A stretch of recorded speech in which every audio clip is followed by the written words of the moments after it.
I think we'll start now. We've given them it's 3 or 2, and we would like to keep on time as much as possible. And so, Michael, you all set for us to start? I'm going to start right now, and we are all good, right? Dr. Tahir, are we good to start? Yes, Dr. Abdul Hamid, you can start. Thank you. Good afternoon, good evening, or good morning to everyone from wherever you are, whether it's Australia, New Zealand, India, Malaysia, UK, US, or Canada, or any other place. Welcome to this stimulating international webinar on conversation to decolonize humility in intercultural community services.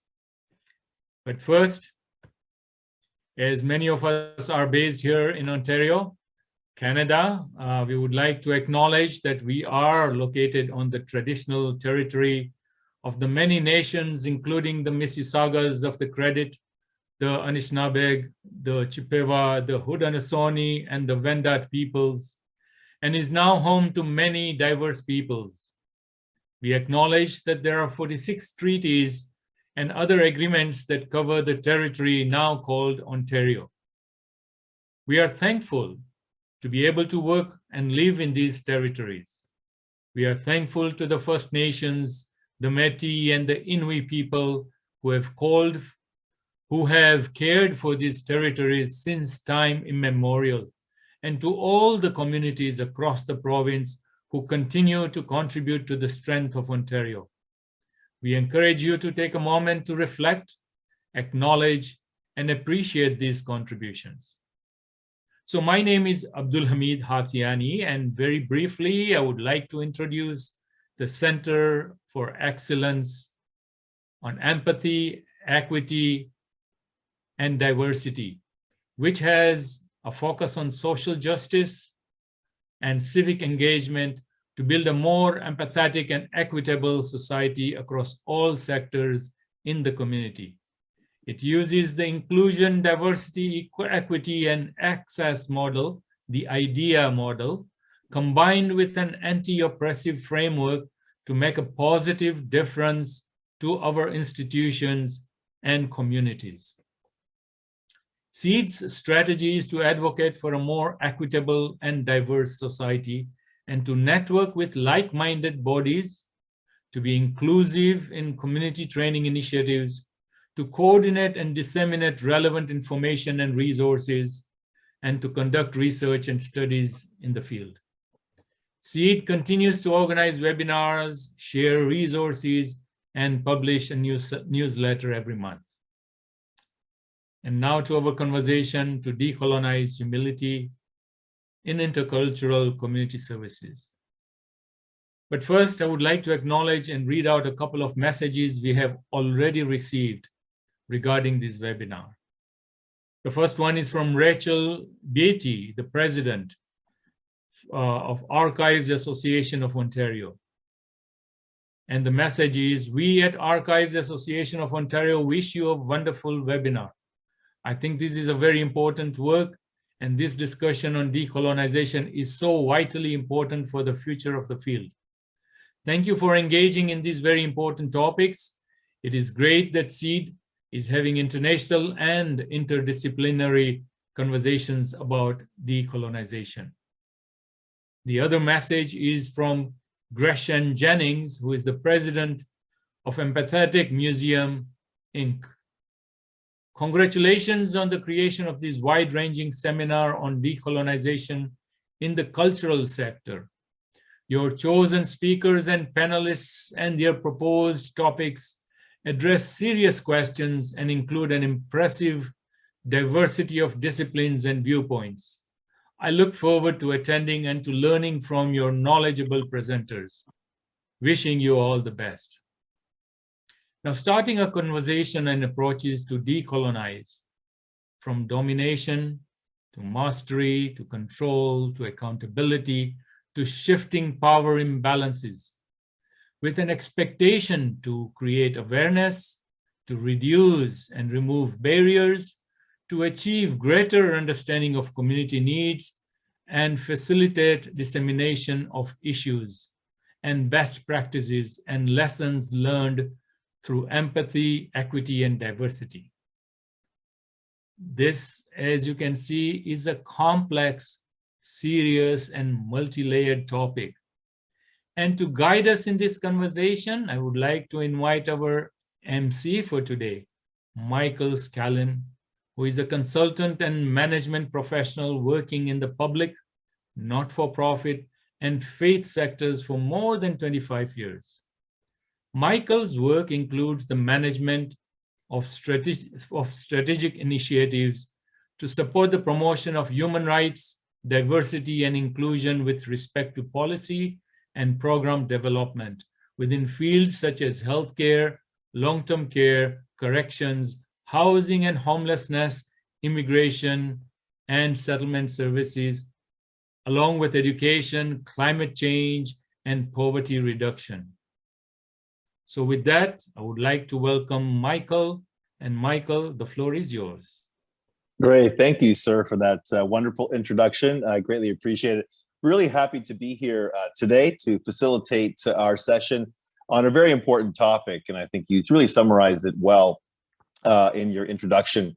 So let's get started. We have a two-part session here today. We're going to get started and let's just jump right into our three guest speakers that we have joining us from across the world. And we're going to start off, and I want to make sure everybody is aware that we have full bios for all of our presenters today on the Eventbrite registration. Please look to that registration page for any additional information on the bios of our presenters to really save time to hear more from them, and as well for the Q&A sessions that we have set up. I'll keep the intros very brief for all of you, so I apologize if not all of your accolades are presented in your introduction. But let's start off over in New Zealand. It's bright and early in the morning over there. We have Dr. Spencer Lilly joining us, and he is the Associate Professor of Information Studies at the School of Information Management, and that is at Victoria University in the city of Wellington in New Zealand. Good morning, Dr. Spencer. How are you today? Kia ora, Michael. I am well, thank you. Very pleased to be here. First of all, I'd like to thank the organisers of this event for the invitation to speak this morning. And I'd also like to pay my regards to the traditional owners of all lands that you're all gathering on, with a strong message of goodwill from my own people, Te Atiawa of New Zealand, Te Atiawa tribe that is based in the North Island of our country, and has many different territories that we have jurisdiction over. Because we've only got a short period of time, I have not prepared a slide deck. I thought it would be more beneficial just to speak. And my presentation is about really, what do we mean by decolonization? Who actually defines what decolonization is? I've heard over many years of various institutions saying, we want to decolonize, we're thinking of it decolonizing, and really the question that is the most appropriate to follow that with is, who actually defines what decolonization is? Are you, as the institution, doing that definition, or have you built a relationship with an Indigenous community, your local Indigenous community, and what is it that, how do they define decolonization, or do they even understand what you mean by decolonization? And I think the key to this essentially is about building that relationship. If you do not have that relationship with your local people, then it is impossible to move forward in the decolonization journey, because as such, that you need that strong engagement over a considerable period of time for each of the parties to the decolonization agreement to understand the perspectives of those that that they are having to engage with. There is no easy paint by numbers solution to decolonizing. It's something that these communities need to work through together. One of the issues around that is that decolonization will vary from one institution to the next, as the expectations of those communities are quite possibly different. It also depends on the ability of that community to engage in that particular conversation, to actually be engaging with the right people in those communities. You can't build these relationships overnight. They have to be built over time, and it comes back to developing a high trust sort of environment where the people from the institution are known in the community that they are working with through this decolonization process. So what might work in one area or one territory may not necessarily work in the next. So it has to be a solution that is locally grown, organically grown between an institution and its community. And through that, both parties need to move through that particular journey together. So it's not going to happen overnight, but with the right determination, it will happen.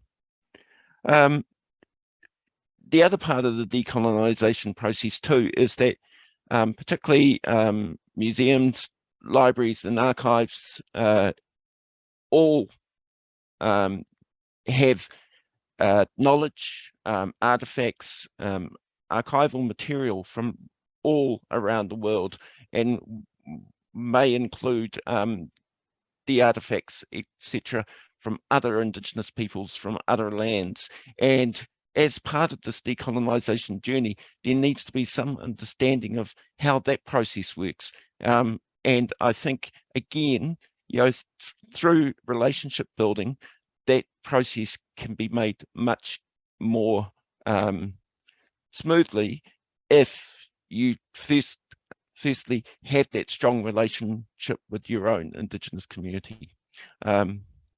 So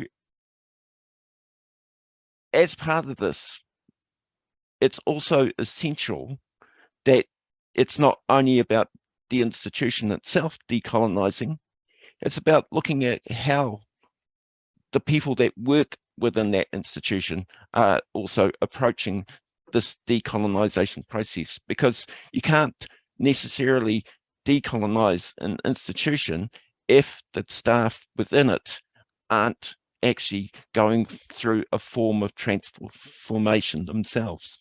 And that just does not mean that you employ more Indigenous staff to actually do this for you.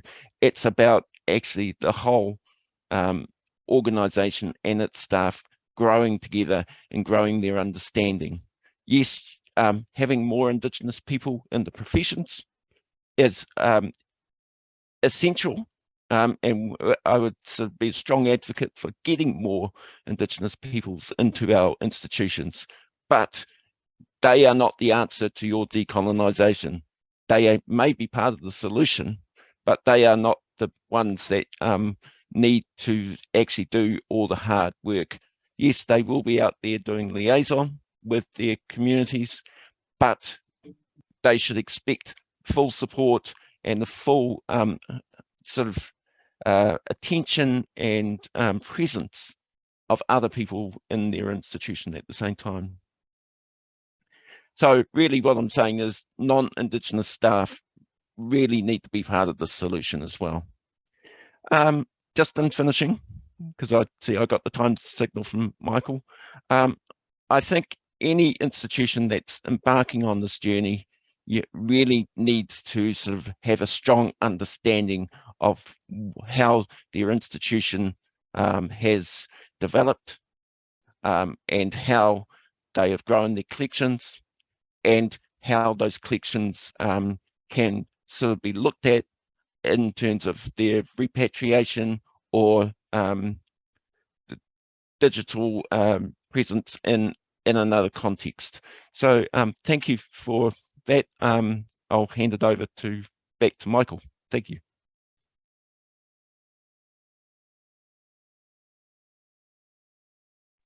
Great. Thank you, Dr. Lilly. That was a great series of remarks there. Just to summarize really quickly, you provide us with a bit of a sense of really focusing on how do we even define decolonization, and that the importance of making sure that we have the institutions as well as the Indigenous communities who have experienced probably the more harder side of colonization, and ensuring that there's a relationship of, I think you really signaled a couple of things there, of ensuring that we have trust and respect. And as well, I did hear as well some comments about recognizing that we cannot always have one size fits all, but that every community and every region will have to really customize and look at what is it that will take in terms of those relationships to best deal with the whole decolonization process. I'll next move over to our next speaker, who is Camille Callison, and she is a university librarian at the University of Fraser Valley. And I do know, I just want to mention as well that Camille does need to run off. She's in high demand today. She's at another event following this. She may not have time to stick around for the Q&As, but we will make sure that participants will be able to reach out to her directly if they have any follow-up questions for her. But without further ado, I will pass it over to you, Camille.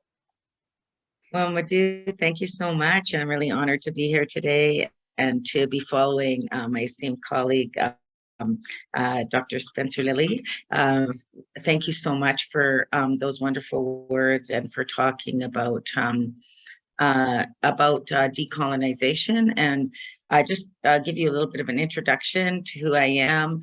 I'm fortunate enough to be living and working on Stolo Tumex, which is the sacred land of the Stolo people in the Fraser Valley of British Columbia. But currently I'm coming to you from the lands of the Pachina band of the Lucino people at the Association of Tribal Archives, Libraries, and Museums. And so it's been wonderful to be here and to be hosted by them, and we have over 1,350 people at this conference. So I think that there is a huge interest in decolonization and working with Indigenous communities.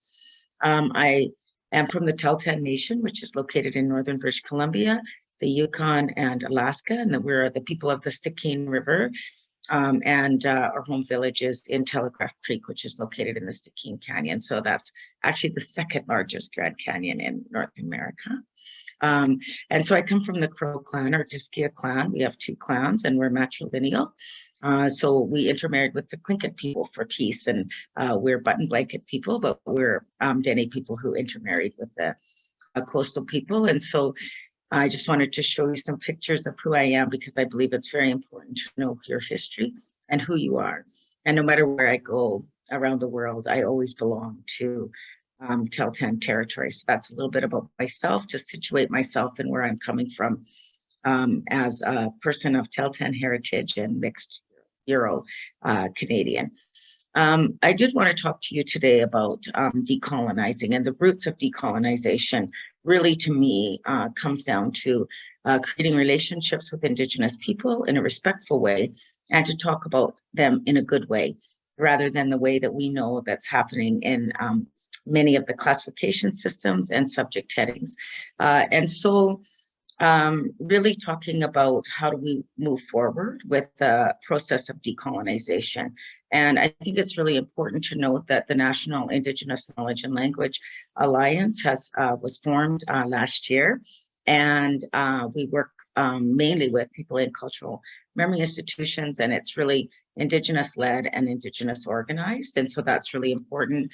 And we work with things like reconciliation, working with communities and with Indigenous professionals. And so it's our first actually Indigenous organization that is across Canada, and we're all grassroots funded. So we're basically, if you would like to become a member, you're more than welcome to. Our mission is actually to create an association to unify and amplify the voices of Indigenous peoples. So in Canada, that would be First Nations, Métis, and Inuit peoples.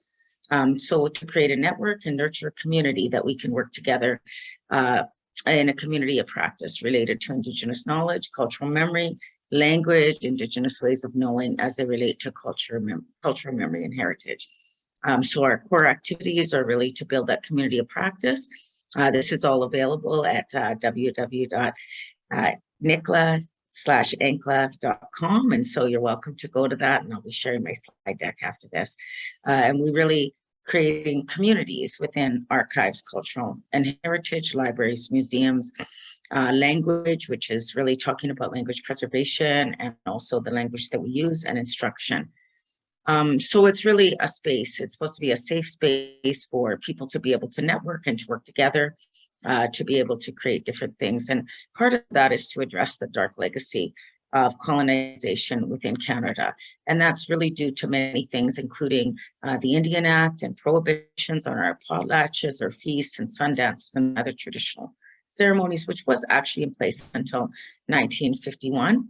And Indigenous people in Canada only had the right to vote in 1960. So my dad, as a residential school survivor, actually saw signs that said that there was no dogs or Indians allowed in restaurants or pubs. And so it's not that far in the past future, but it's something that we still have to work together with. And part of that, I think, is our responsibility in library, archives, and museums to be able to work with communities to preserve their Indigenous knowledge. And many of the intangible and tangible pieces of our culture heritage were taken from communities and put into library, archives, and museums. So some of our oldest even tapes of our language are within those places that we need to work with them to be able to play that critical role in what we do. One of the things that I think we have to base everything on is UNDRIP, the United Nations Declaration of the Rights of Indigenous Peoples. And I did want to talk about description, and I'm just going to move ahead because I think I'm going to run out of time to talk about really the Respectful Terminology Project. So over 50 years, Indigenous people have been working off the side of their desks to be able to create respectful ways of knowing. And it really started in 1974 with Brian Deere classification system. There's been many iterations ever since, and you can see on my timeline that it's almost 50 years now. And part of the work that we're doing within NICLA is to work using the 4 Rs, including relationships with respect and reverence and having a responsibility and reciprocity towards each other. And some people are using 6 Rs for representation as well too, which I think is really important. Dr. Jean Joseph, who is Wet'suwet'en Nale Dene, a librarian and who was a founder of Liwa Library, one of the things that she always talked about was that one of the basic acts of respect is to be known by your own name. So in 2019, we released the First Nations, Métis, and Inuit Indigenous ontology, which was really about names of communities and working to be able to create that. That was, and now we really moved forward, and there's a recording that you're welcome to listen to that happened on May 2nd, really bringing together some of this work so that we can work together. And our hope is to give to the future instead of being described with slur words and other inappropriate descriptors within Library and Archives Canada or Library of Congress subject headings, but to give people and future generations that love and respect and to be called by their own names and how they refer to themselves. So I want to say Madu, which is thank you, in Teltan, and I raise my hands to you for listening to me today. I appreciate that. Wonderful. Thank you, Camille. That was a very good presentation. And I want to thank you really as a fellow Canadian to hear your presentation about the western part of our country, which is quite large, and really wanting to underscore some of the some same things that we heard from Dr. Lily out in New Zealand with the focus on sort of the involvement of Indigenous communities.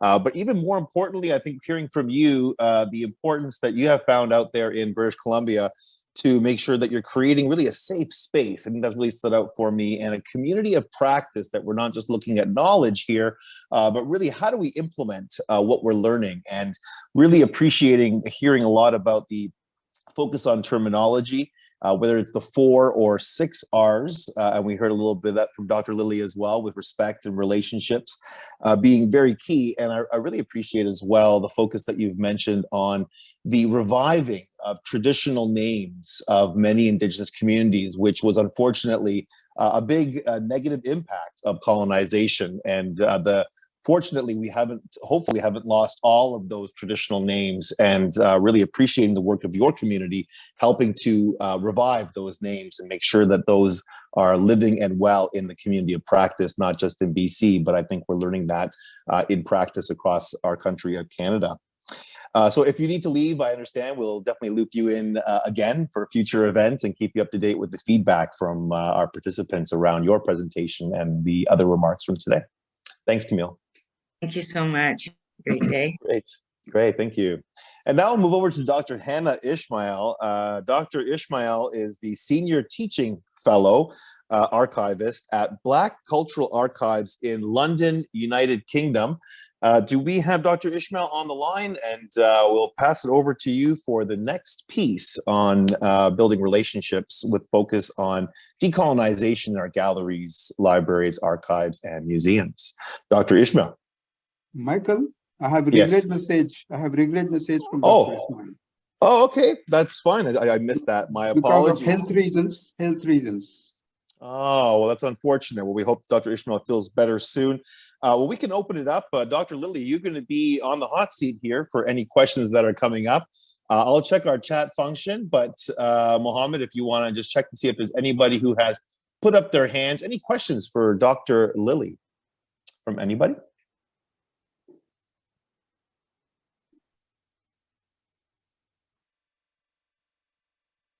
Okay. Well, I can't see any hands that have gone up, so we can move on to our panel discussion. Dr. Lily, I hope you can stay online, and if there are any conversations that come up as a part of the Q&A for our panel discussion, happy to loop you in as a part of that dialogue and conversation. Michael, I think a hand went up. Oh, is there? Okay, I can't see it on my device, but Mohammed, do you want to, whose hand is that that's gone up? I don't see anyone putting a hand up. Sorry. Oh, I see Aurora Lee. Oh, I see a hand right now. Aurora Lee, that is correct. Aurora, please go ahead with your question. Hello. Hi. I'm in British Columbia. I'm on the traditional territory of the Dakesne peoples, which would be commonly known as Fort St. James, but it's the Nipissing Whuthen. And so my question is in regards to when establishing relationships with community members and varying communities of the territories, what are some of your suggestions around the complexities where different traditional knowledge keepers may have varying direction or responses or priorities and sometimes contradictory ones? So do you have any suggestions around that when you want to honor the voices of the community, but within the community itself, they can be contradictory, and you want to respect that, but also uplift? So I have found that in the past when working with different elders and their approaches, and when they give different guidances, and you don't want to offend the one because you're honoring the guidance of another. Thank you. Yeah, no, that's a really interesting question, because it as you say, you don't want to offend the knowledge keeper that you are engaging with, but at the same time, I guess it's an opportunity to understand the different perspectives that are in one community, and you just have to relate it to any other sort of community. There's a range of opinions in any community, and I guess it's about sort of working through with the individual knowledge keepers about how their expectations or how their stories do relate to the other stories within their community. But it's also working within those communities, if they have a group of elders that guide the community within their various activities, working with them and gaining an understanding of their perspectives as well. And I guess trying to sort of understand how this all works and with that reconciliation process that you're going through in Canada particularly, and yeah, sort of respect and giving the different perspectives some legitimacy and validity, but actually going through the whole process of decolonization, actually having to work through the community itself as to what its understanding is. And it is sort of possibly a bit of a minefield, but yeah, and this is why it's important not to actually rush these processes. Yeah, it will develop over time. And yeah, so I'm not sure whether that's quite given you something further to go on with, but yeah, it will be a sensitive area for those that you're engaging with, and possibly not the first time that these issues have emerged in that community. So getting guidance of the wider community is an essential part of that, I think. Great, thank you for that response, Dr. Lilly. And I don't think we have any more questions for this part of the session, but we'll move along to our panel presentations. And we have, starting off, a joint presentation by Brandon McDonald and Cinnamon Caitlin Legutko. And so I'll just introduce them. I'm going to interrupt you just to double check. I am listed as one of the speakers before the panel discussion. I'm on the Eventbrite page too, and I was just wondering if that was my time. My apologies. My apologies, Dr. Yasmin. Michael, please make a note. Dr. Yasmin is also on the panel. Wonderful, wonderful. So we'll hear from you now then, Doctor. I apologize, I don't have your bio in front of me, but please give us a brief introduction and jump into your presentation. Love to hear your remarks that are prepared for today. Thank you. Yeah, sorry to interrupt. I'm actually it's a formatting issue, but I'm listed under Dr. Hannah Ismail. But hi everyone, my name is Yasmin bin Abdullah. I am not a doctor as of yet. I am a PhD student still, but I am a filmmaker and visual artist from Morocco and a researcher as well, preoccupied with questions of decolonization in the arts. And how they relate to archives. My bio is on the Eventbrite, and I'd love to share my website afterwards. I also will have to run right after my intervention because it is almost midnight in the UAE where I am presenting the film. But I just wanted to give a few thoughts to frame the question of decolonization from a practice-based approach in the archives. The first one, starting with my experience working with family archives, and actually I think that is quite central to my work in general with archives because it started really with personal archives, whether they were my family's or different people that I worked with on films, so documentary films, and that really determined approaching archives through affect and understanding them as a locus for intimate histories. And to be worked around with care. And then slowly most of my projects shifted towards working with institutional archives, first in Palestine, which is a continuous colonial space, or one that is colonized, starting with the Franciscan parish, records of families dating back 800 years. And then from there, my interest really became about colonial archives and how they are a site of violence and what decolonization means in those spaces.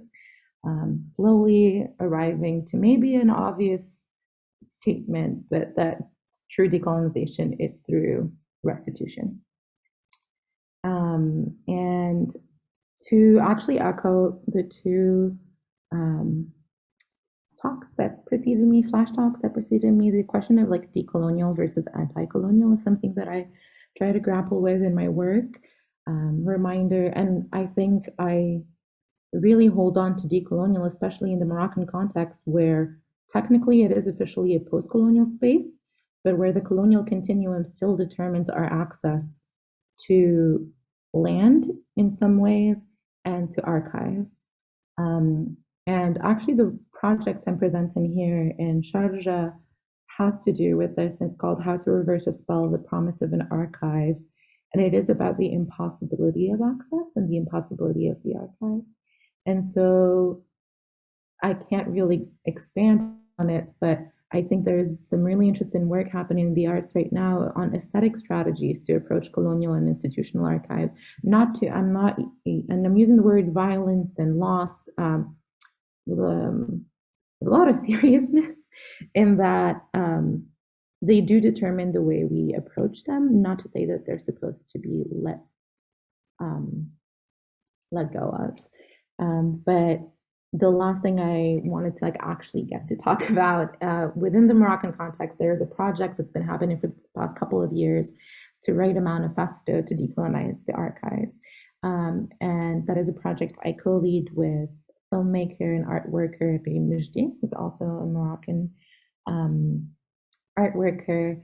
And the goal is to address letters to the Moroccan institutions that still perpetuate colonial laws in terms of access and lack thereof, and address letters to French and Spanish colonial archives that still hold the original documents.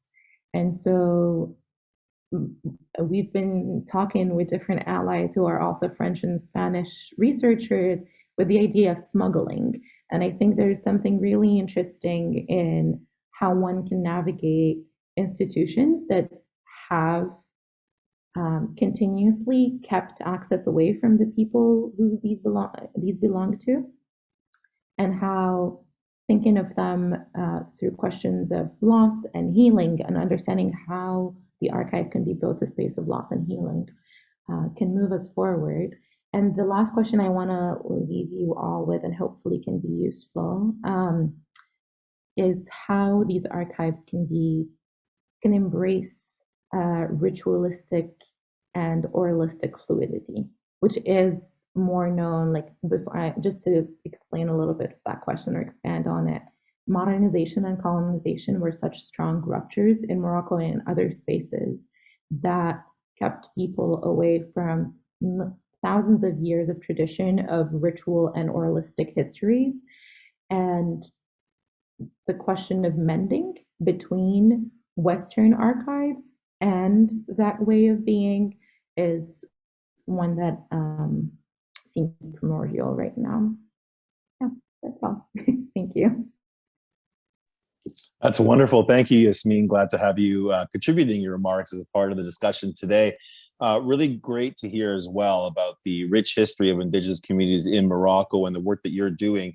I think you bring a great lens to this as a filmmaker, and I think many of us watch documentaries on a regular basis, and I think that the role of documentaries and filmmaking as a part of helping to really heal the impact of decolonization around the world is a significant medium for sure. Many would agree, and also really happy to hear about the work of the manifesto in Morocco and how you're going to be approaching the sort of countries like France and Spain, of course, as some of the major colonizers of that region, and a lot of North Africa. Really looking forward to hearing more about how you're looking to see how healing can be a part of this whole process. And the focus of loss and healing in Indigenous communities specifically. So thank you very much for what you have shared. Any questions for Yasmin from our participants today?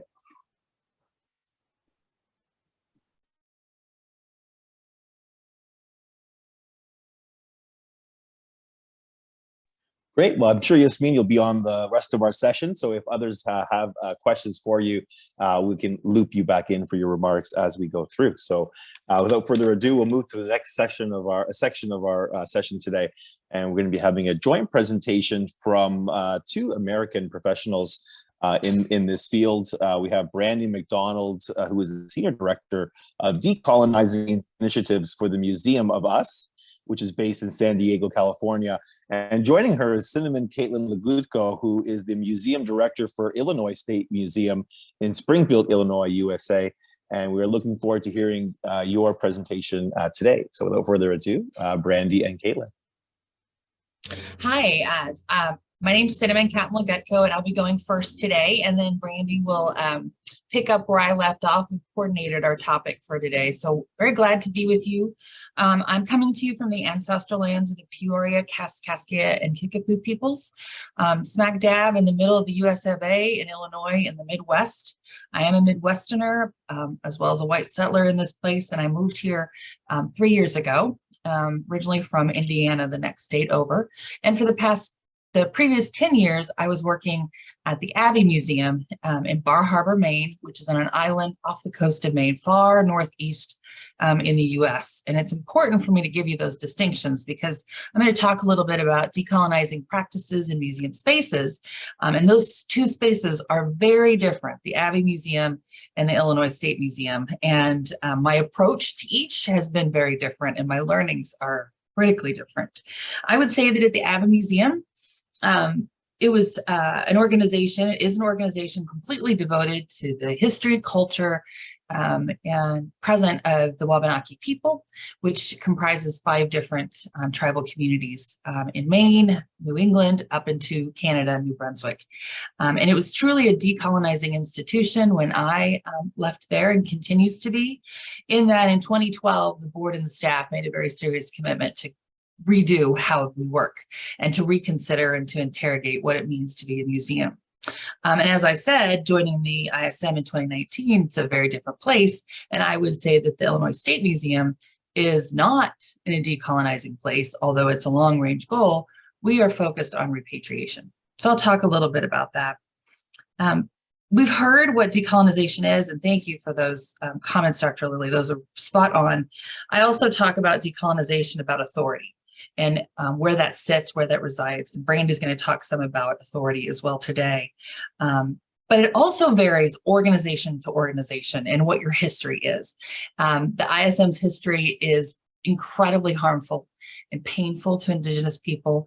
There are the same kind of harms that have certainly happened to the Abbey, but not to the extent, because the Illinois State Museum has really been reluctant to repatriate the ancestors and their belongings in accordance with federal law here in the US. But I want to talk first about the Abbey and our framework and how that played out in practice. As I said, in 2010, we set this course of intention to become a decolonizing institution. We were fortunate that Amy Lonetree's book came out, Dr. Lonetree's book, Decolonizing Museums, showed us a way forward. And from there, we developed a framework that I've talked about a lot. She indicates that you can see evidence of decolonization in a museum space when there is collaboration, meaning collaboration at the very beginning of an idea between the museum and the tribal community or communities. You're asking permission and you're checking in throughout. You're not just assuming you have the right to do this, and you're not getting down a planning pipeline and then saying, hey, is this okay, everyone? No, from the very beginning, you're collaborating. And then second, the evidence is in the fact that you would have a privileged Indigenous voice and perspective. So the stories are being told from that first person Indigenous perspective. For the worldview is centered in all that you do, whether it's exhibits or programs or in any kind of writing. And the third one is truth-telling, in that we need to tell the full story of Native history and colonization and the impacts. And when we skip those difficult pieces in the US, we're actually causing more harm. It's all connected. And so we have to make sure that context is fully embedded into the story. And Amy argued, Dr. Lonetree would argue that it's truth-telling that museums would fall down on a lot because they were afraid, weren't equipped to have what we call, quote, difficult conversations and that dialogue. And so at the Abbey, we went all in and really made sure that we could talk to each of those elements in all that we did. It doesn't happen overnight. We certainly can create a starting place. And for us, it was with exhibits. And at the same time as we improved our exhibit program, we improved our educational programs to meet that framework. And then we did the hard look at how we were structured. And as a result, the Abbey became the first non-tribal museum to have the organizational mandate to fully decolonize, to look at the board, to look at the policies, to look at everything. And so those outcomes were tremendous. By the time I left, the majority of the board was Wabanaki and Indigenous. We had a standing Native Advisory Council that had been in place for, I think, at least 7 years at that point. In decolonizing, language was used everywhere from exhibit text to marketing text. The way that we talked about our relationships with tribes and the work that we did completely changed. And of course, too, followed policies and protocols to make sure that these decisions didn't hang on just one person, right? So Cinnamon was there for a while. We did some things, she left, and we stopped doing them. That wasn't what we wanted to do. We really wanted to create a deep, deep commitment to decolonization. And I'm happy to say that there have been 2 successors since I left, and both are Indigenous leaders. So I'm confident that the work we did will continue to evolve and truly become an indigenizing experience at the Abbey Museum. And I continue to watch and learn from what they're doing. So turning my eye really quickly with the little bit of time I have to the Illinois State Museum. The ISM is 4 locations right now and growing. We have a large museum in downtown Springfield, right here by the capital of the state, high visibility. And then we've got a gallery up in Lockport, which is near Chicago. And we have a Dixon Mounds Museum, which is a sacred site burial mound, about an hour north of here. And then we also have in town a very large research and collection center, about 90,000 square feet. We care for almost 14 million objects in our collection, and 10 million of that has everything to do with anthropology, large archaeological record. Unfortunately, my predecessors did not look at the implementation of the Native American Graves Protection Repatriation Act in 1990 as the same way I do today, or as tribes do. As I came on in 2019, I was very fortunate that my curator of anthropology had preceded me by about 18 months and was ready to take care of the return of nearly over 7,000 ancestors. But of course, she needed support. She needed structural support. And that's why the board hired me. And that was my charge. Even though when I arrived, I truly did not understand the depth of harm that had been caused. It wasn't something clearly spoken of. So I had to take a moment and say, okay, well, everything I know is not going to apply here. I don't even get to influence decolonizing practices until we address repatriation, until we get serious and start returning ancestors and their belongings. And I'm happy to say there's a lot that's happened in the 3 years, but one of the most important things is that we have a very significant consultation underway with Dixon Mounds. Imagine that site, a beautiful valley location, sacred burial mounds, but in the middle part of the last century, the state of Illinois decided to put a museum right on top of a burial mound. So it looks like this spaceship has landed on something sacred. It's painful, but it's operated for decades, and so many bodies were moved to make that spaceship happen. So we are currently working on the repatriation for that. We are talking about removing parts of the building, and we have traction and support from the state to do all of the right things through a tribally led consultation process. We have also now hired a director of tribal relations who just joined us in August. We will be hiring a NAGPRA officer soon to make sure we stay on track. The state has never funded its NAGPRA obligation until now, and we're going to make sure that stays in place in perpetuity. There are so many other things I can talk about, but I'm really excited to say that in closing, while repatriation was the most important thing we needed to do, it has opened incredible doors to the decolonizing practices I know we need to lean into. For example, we worked this summer to revise state law around burial practices in the state, and we did that through consultation with 6 different ancestral tribes who've been removed from Illinois, and we'll be submitting markup language to the state assembly in spring to really change how those consultations happen at the state level. And the language is Native led, so it's tremendous. Everybody keep a good thought that it will pass in the spring, because it will be a watershed moment rather. And then also we, in addition to that kind of consultation that's come out of repatriation, we're also starting to hear great enthusiasm for helping us with our exhibits, which are also painful and need a complete rework. So we're not having to come to the tribe sheepishly and beg for forgiveness. We are instead doing the work and taking action and finding opportunities to keep working together, because we're building this relationship and we have a commitment from all sides. And what I know for sure is that it's going to be a very different road at the Illinois State Museum, but what I learned at the Abbey and that framework that Dr. Lone Tree writes about applies still. And it's been my guide star, if you will. I want to make sure that we're collaborating. I want to make sure Indigenous voice is prioritized and that we're telling the truth. And that's the bottom line for the work that we do here in Illinois. And so with that, I'm going to hand it over to Brandy. I apologize that I went over just a little bit, but I know you can make it better. Alito, Sanofa, Brandy McDonald, Chicasasea, Chatasea.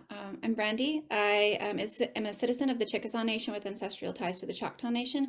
I currently reside on the unceded ancestral homeland of the Kumeyaay people in San Diego, California, and I work as a senior director of decolonizing initiatives at the Museum of Us. It's kind of a mouthful title. And so just a little bit about our work. The Museum of Us previously was a Museum of Man. It's a cultural anthropology museum that holds thousands of cultural resources, tens and hundreds of thousands of cultural resources, and over 8,000 ancestors from all over the world. And has had a long history of colonial collecting and taking advantage of communities and profiting off of amateur archaeologists and grave robbing and stealing. It was founded in 1915. So my work and the work of our team really has been going on for, I want to say, just about a decade. It initially started small. We really looked at what could the work be? When we talk about decolonizing, what is it? We're not looking for decolonization because we felt like that had a period at the end of it. We really recognize that it's a process, a never-ending process, and the wants and needs of communities consistently change because colonialism and white supremacy also continue to navigate to maintain power.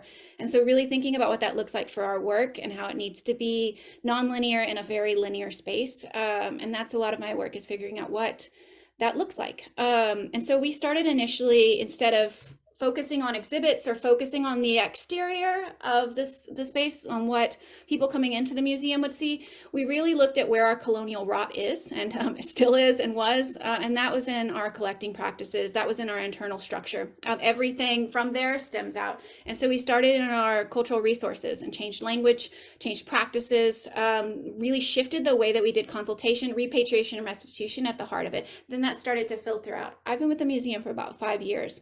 And my job coming into this position was really hearing what the work that we had been doing, what the communities consistently asked us to do and we were not doing, and then also thinking about where the field is and how we could be better. And so, and what I kept hearing is we need a structure and to be able to understand it, because we're thinking linear and this is not linear. And so the work was really thinking about what that framework, and you heard Cinnamon talk a bit about the framework. And so we built a framework that bridges Indigenous scholars, Indigenous wants and needs, connecting with community elders on a global scale, and figuring out what that looks like, in addition to looking at theory and what does theory actually look like in practice and how is theory behind in practice in many ways, and finding that space. And so we have a structure where we look at 5 guiding principles and the ways that those guiding principles can be flexible and fluid enough to fit in all departments, looking at truth-telling and accountability, ownership and repatriation, what does representation look like at all levels of decision-making, reciprocity, because we consistently as museums take, but we never really give back, right? And also thinking about policy and what that looks like both in human resources, because they perpetrate colonial harm just as much as external communications and just as much as collections. So that has really echoed into a lot of our work. And we were looking at structural change in addition to our practices. When we think about systemic change, we're looking at how these bubbles need to fit together, that it is an organizational culture shift, and that's practice and policy fitting together. And that's what's going to make it sustainable. So hopefully it outlives any of us, right? Because it needs to keep going. And so we see that in terms of shifting a lot of our practices, shifting our languages, our consultation process. It's really consent is at the heart of our work as well, making sure that we're not just taking notes in a consultation, we're asking folks if we can take notes, we're asking folks what they want, we're leaving a room in the midst of a consultation because we don't need to be there when communities are connected to their belongings and their ancestors unless they want us there. And then we also recognize that we had people coming in our team who loved this work and had seen it online, and they're like, love this decolonization stuff because it made them feel real good, but they didn't know what it means and what it actually looks like and how it manifests in space. And so what was developed was a decolonizing initiative orientation that showed our timeline, but also bears our coloniality of the history of the museum. So we're pulling from the archives on how we have taken advantage and harmed Indigenous people. And we're telling that to our board members, we're telling it to new staff, to volunteers, to interns early on. That is part of their onboarding, is this orientation, both hearing the coloniality and the history and us being accountable to that and how we're working to be better. We're not perfect. I would love to make a lot of changes, but I really work in the space where I have the power to make change. Governance is always challenging. But really thinking about what that looks like in terms of getting everyone in the same space and really meeting people where they are in their journey, and then us growing together. Because some of us are at a 2, some of us are at a 10, some of us may be at a different point in time. And so really thinking how we can scoot together and grow together. And that also is at the board level to believe in the work. And I think we also talk a bit about authority, and I just really quickly, just in a couple of minutes, I want to just respond to Aurora's question, because I think that that is a space of authority and really thinking about authority, both as the institution and humbling ourselves in the space of authority, but also us to rethink these constructs of authority. Is that, yes, there's going to be a lot of different wants and needs from communities, and there's going to be different ways of doing things because that's inherent to any community. And I feel like in this industry, we sit in a space of colonial mindset, is that there's always one way, that it is a square and there's one way of doing things and one person is going to be right. And that's what we're going to put in our work and all of that.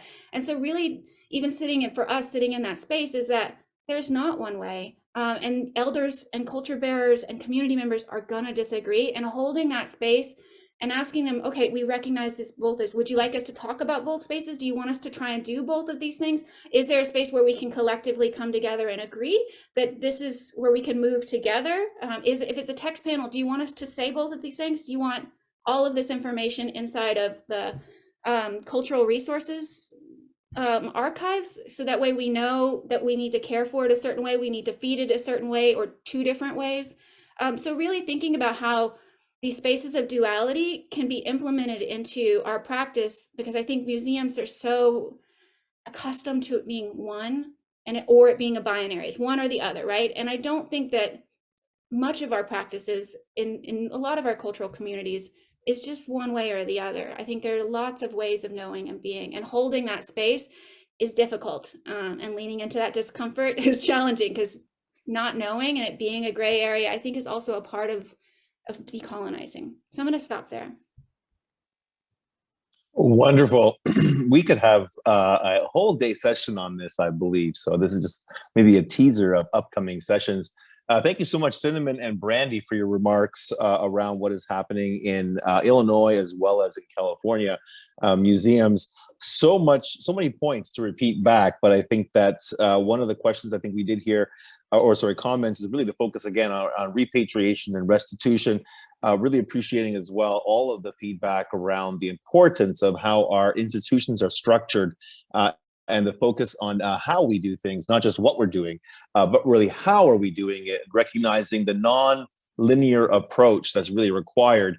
And I think, as you said, I'm trying to quote you both here a bit on this, but really seeing this whole experience of decolonization as a process and not a one sort of time in history sort of event, but it's an ongoing practice and work for all of us. I did see a question that you did go through the 5 guiding principles of your organization quite quickly, but I'll just ask if you want to put that in the chat function, or at least send it over to Dr. Mohammed Taher. He can circulate that to all the participants. I'm sure there might even be a web page link. So thank you very much to both of you for these experiences on the North American continent within the United States. And for our second speaker, we'll also hear a little bit more about the American experience of decolonizing our GLAMs. We have Dr. Sona Kazemi, who is a postdoctoral researcher for the Department of English at the Ohio State University in Ohio, Columbus, Ohio. And she'll be speaking a little bit about transnational disability praxis via witnessing and transnational solidarity. Dr. Kazemi, over to you. Thank you so much. I'm very happy to be here, and thank you for inviting me, Dr. Tyre. I just want to dedicate this talk to very, very, very brave women of Iran who are fighting for their dignity and rights under this religious dictatorship that has been in place for the past 44 years. So in the name of women, life, freedom. I actually do research with a lot of disabled individuals, or some people prefer to say people with disabilities from across the world. So to honor that, I just want to describe myself that I'm a Middle Eastern woman with black hair. My hair is tied behind me, and I'm sitting in a room in my house. And I'm wearing earbuds. So getting to my presentation, I study the ways in which people become disabled as a result of violence. And I want to tell you a little bit about my book and this process of decolonization that we talk about. It's not just about decolonizing the land, but it's also what I've learned in my work is about decolonizing epistemologies, boundaries of knowledge, and the ways in which knowledge is produced, including decolonizing the discourses around different notions of identity, different notions of socialization. And of course, when we talk about culture, which is a mixture of identity and individuality and sociality and the social being, what is really important to understand is that culture never happens outside power relations. There's no vacuum notion of culture. The culture itself is something that also happens within relations of power. Whether it's a discourse or material reality is still the same. So what I mean by that is, for example, in my own work, like I said, I study the ways in which people become disabled. In my building relationship as a researcher with a lot of communities that I study with, and I'm not just study them, but study with them what is going on and what happens to them. Something that I've learned is building that relationship, as other speakers today, like Dr. Lilly and others talked about, is also about building relationships with different communities. So one community that I have been working with, and I've been amazed with their resilience and their defiance, is survivors of acid attacks, survivors of war, survivors of torture, state violence, and survivors of gendered violence, basically, that has happened in the form of, for example, injuries and domestic violence as a result of domestic violence. So something that I've learned is a lot of these folks who have been trusting me and telling me their stories, were really, really surprised at how silent the world is about what's happening to them. So as part of building these relationships, I really started developing this notion of, okay, so how do we approach the pain of other people without other people? I mean it with a capital O. How do you approach other people's pain without colonizing it, without appropriating it? But actually, again, this is a very problematic notion. I don't want to say giving voice, because in disability community, a lot of autistic people and a lot of nonverbal people have been really subjected to a lot of violence. under the name of giving voice, or so I really don't want to use that. I want to say bearing witness, maybe bearing witness to other people's pain. And something that I've learned that actually works, I don't want to say I have all the solutions here, but something that I have developed and has been really helpful is this notion of building solidarity and echoing their voice, as opposed to colonizing their voice and what they have to say, instead just amplifying what they are saying. For example, what I have learned with a lot of these communities is building transnational solidarity. I have 1 minute to finish. Okay, thank you. Thank you so much for saying that, because I was going to ask that please somebody tell me. I'm a teacher. We are used to just talking. This building transnational solidarity, which is really, really important. And how do we make that? So this is going beyond the notion of saving someone or rescuing someone. I suggest we replace that by building solidarity with other people, as opposed to staying silent, being politically correct by not saying anything, staying away, or colonizing their voice, or trying to appropriating. No, instead of all these wrong paths, what we can do is to stand by their side. Thank you so much. Thank you, Dr. Kazemi. Really important contribution you're making to our discussion today, with a very specific lens around looking at what you described, obviously as transnational disability, but really transnational solidarity.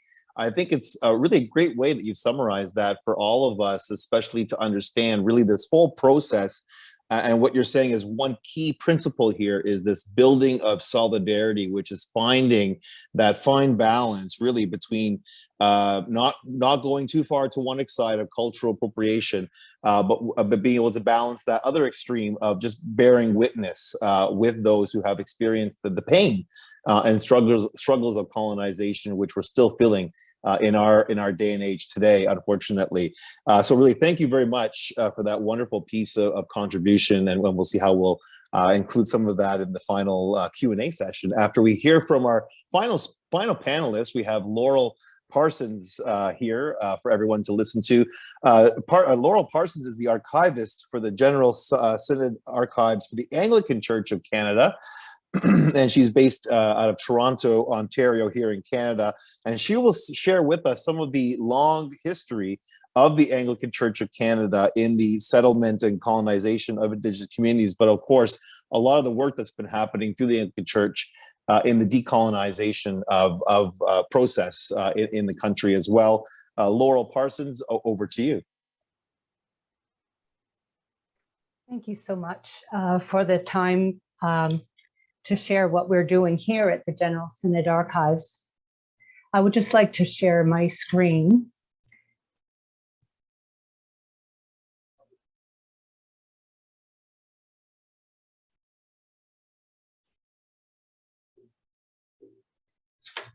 I would like to start with the land acknowledgement, working from the territory of Huron-Wendat and Petun First Nations, the Seneca and the Mississaugas of the Credit River, on whose land and by whose waters we gather to worship, listen, learn, and share, and heal together in the name of our Creator. The General Synod Archives is a small religious archive with a significant collection, national in scope. The General Synod Archives holds the records of the National Office of the Anglican Church of Canada and its antecedents, related organizations, and people of national significance. Many of these records document the settlement of Canada and the relationship that the Anglican Church of Canada had with the Indigenous peoples.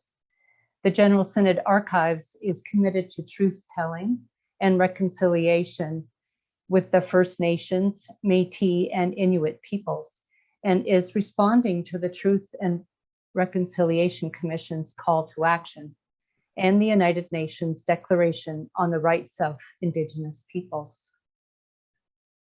In response to the TRC Action number 70, We commit to reviewing our archival policies and best practices to comply with the United Nations Declaration on the Rights of Indigenous People. In particular, under Article 13.1, Indigenous peoples have the right to revitalize, use, develop, and transmit to future generations their histories, languages, oral traditions, philosophies, writing systems, and literatures, and to designate and retrain their own names for communities, places, and persons.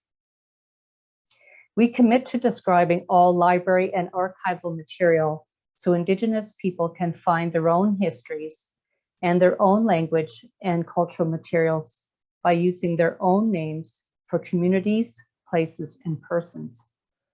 The General Synod Archives has an extensive collection of library materials that document the histories, languages, writing systems, such as dictionaries, grammars, that kind of thing, and literatures of Indigenous peoples. The archives also has archival materials that document the people and communities in Northern Ontario, Northern Manitoba, Northwest Territories, Nunavut, and Nunavik. We are endeavoring to describe these materials appropriately and to make the knowledge of these items more available by cataloging more of them into the databases which are searchable online.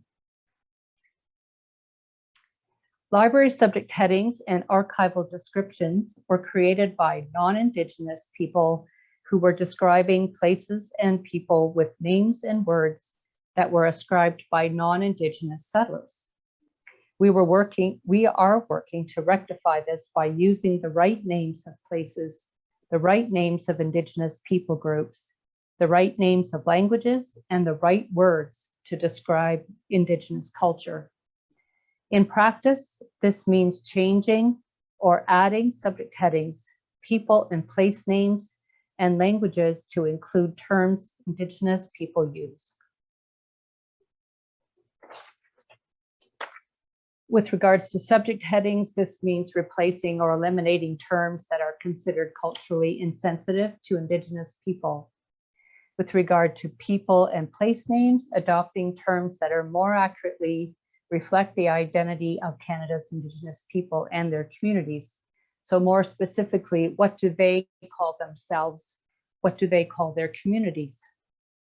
With regard to language, trying to identify languages correctly, what do they call their language? Where titles of photos, files, and books are already applied, we transcribe them as is, even if they're culturally insensitive. But then we use the scope and content note to describe them sensitively and apply culturally sensitive subject headings and names. To ensure that the archival descriptions remain highly searchable and discoverable by using standardized subject terminology, I have been consulting resources made available by other librarians and archivists who are also responding to the calls to action and have already made changes in consultation with Indigenous peoples in their provinces. Examples of this is the work done by the University of Alberta Libraries Decolonizing Descriptions Working Group and the Manitoba Archival Information Network Decolonizing Descriptions Working Group.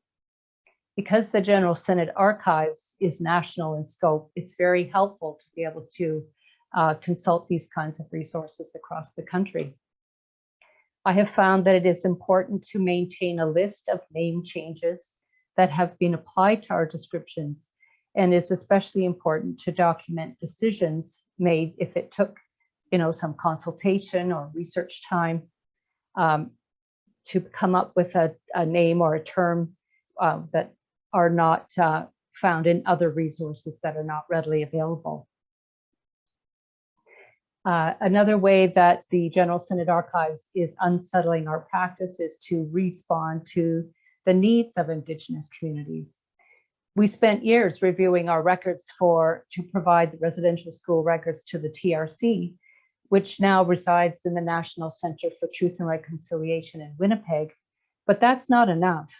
In recent months, we have also been asked for photographs, residential school records, other church records for certain communities as they set up their own resource centers. Providing these records puts the records of their people back into their hands and into their communities. These records were created by the church for church purposes, but these records also document the history and personal lives of Indigenous people in their communities. By providing copies for their own community resource center, they can use the records to learn their own history and to teach the next generation. So when a request is made to obtain copies of these records, it is our practice to ask for the band council letter or resolution to confirm that the material is actually being collected on behalf of the Indigenous community.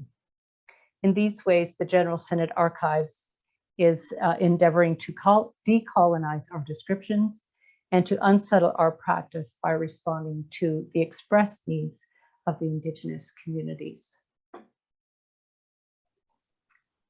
Thank you for listening to that. Thank you, Laurel.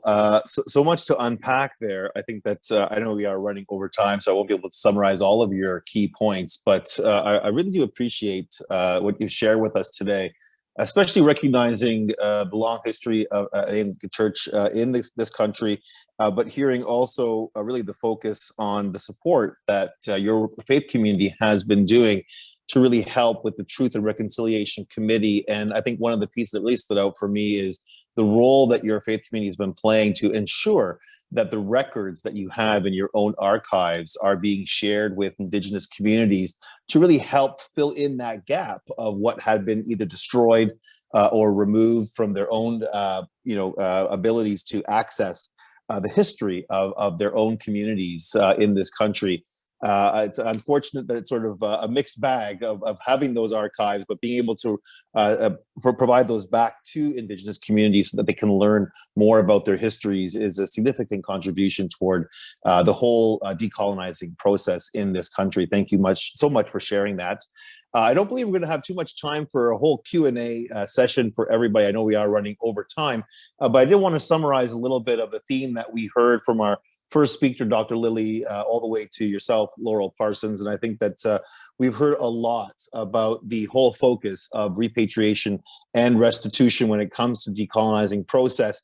And it's all what I'm hearing. There's some really key themes here. We are talking about truth telling, sharing the pains of the dark histories of many of our countries, whether in New Zealand, in Australia as well, I would imagine, and for the United States and Canada, and even in European colonies, countries as well. How has this process been happening? How do we foster healing? And a real focus on building respect in our relationships, that it is about everybody being involved in this together. Also hearing a strong focus on the leadership required by Indigenous communities to be played in this process, but also a focus on us working together. This is not about either anyone doing this on their own. This is really about working together to heal and repair. And this will really be the focus of building resilient communities as a part of this decolonizing process. So thank you to all the speakers that we've heard from today. I believe you'll be getting many emails from our participants to follow up with all of you to hear more and to perhaps get some more details on the work that all of you are doing. So big virtual round of applause for all of our speakers. Thank you all so much. Mohammed, I could pass it back over to you, or would you like me to do a little bit of a mention about the resolution? Please, Michael, go ahead.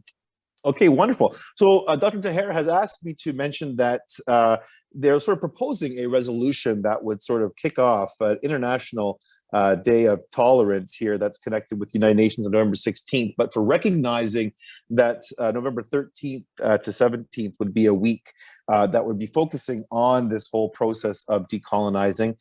And the resolution that's been put forward is, I will read that to all of you, and I believe he will share that with you all at some point after this event. But the resolution reads as follows: whereas there are processes in place in the decolonization in many sectors focused on equity, diversity, and inclusion. However, Such an approach is missing humility and empathy, so much necessary for the actual act of decolonizing. Resolved that the Center of Empathy, Equity, and Diversity's 2023 New Year resolution is about a dire need to embed humility and empathy with equity, diversion, and inclusion in all walks of the decolonization process, and that each year requesting like-minded bodies to declare Empathy, Equity, and Diversity Awareness Week on November 13th to 19th, and thereby support all local observances pertaining thereto. Thank you.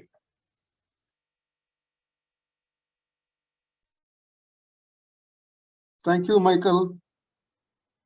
The idea of empathy, the idea of humility, the themes that focus on this webinar, and I understand from you all that you have been very good ambassadors of the message to be carried forward, that empathy and humility is part of the decolonization process, but very rarely highlighted. I don't mean it was never highlighted, it has been, but it needs more push. It needs more intellectual knowledge, intellectual capabilities incorporated in bringing these two topics to the forefront of the activity. And for myself, as part of the team at Center for Excellence, Equity, and Diversity, we thank you all the guest speakers who took the notice of only 1 week or 2 weeks and were ready to join us empathetically. These guest speakers did what also the panelists did. The panelists were not given 6 months to plan. They were just called in days to join us. And this is the contribution that empathy and humility brings to the indigenous population. And we are here to promote the humility, the empathy in these processes. Let's be more kind, let's be more generous, let's be more realistic of helping people who have been in this process. For me, the definition of this decolonization is moral injury. The Canadian Multi-Faith Federation, where I belong to as a staff, we had our annual theme for this year on moral injury. Injuries are of two types. One is visible, one is invisible. What you talk about space, kind of people being treated is all the visible ones. There are moral injuries that are spiritual. There are moral injuries that are hidden. There are moral injuries that are still need to be excavated from wherever people have been facing this kind of process due to the history of whatever happened. Let's continue the moral injury excavation. Let's bring light to the idea that we are here to be admitting whatever has happened and trying to reconcile, work with the reconciliation groups wherever they are and whatever they are doing. Thank you, everyone, on behalf of the Center for Excellence on Empathy, Equity, and Diversity.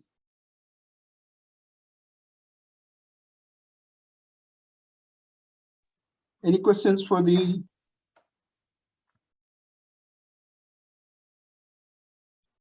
any comments?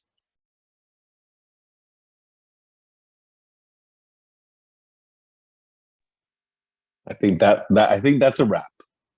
Thanks a lot. Wonderful. Thank you, everybody. Thank you, Dr. Kerr.